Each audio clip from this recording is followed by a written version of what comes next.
Welcome to Shreya Study Point. ପିଲାମାନେ ଆଜି ଆମେ ଜନ୍ମାଷ୍ଟମୀ ଉପରେ 10 ଧାଡ଼ିର ରଚନା ଲେଖିବା। ତେବେ ଚାଲ ଆଉ ଡେରି ନ କରି ଏଥର ଭିଡ଼ିଓଟିକୁ ଆରମ୍ଭ କରିବା।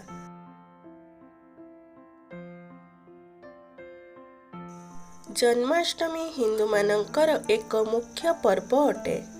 ଜନ୍ମାଷ୍ଟମୀ ଭଗବାନ ଶ୍ରୀକୃଷ୍ଣଙ୍କ ଜନ୍ମଦିନରେ ପାଳନ କରାଯାଏ। ହିନ୍ଦୁ କ୍ୟାଲେଣ୍ଡର ଅନୁସାରେ ଏହା ଭାଦ୍ରବ ମାସ କୃଷ୍ଣପକ୍ଷ ଅଷ୍ଟମୀ ତିଥିରେ ପାଳନ କରାଯାଏ।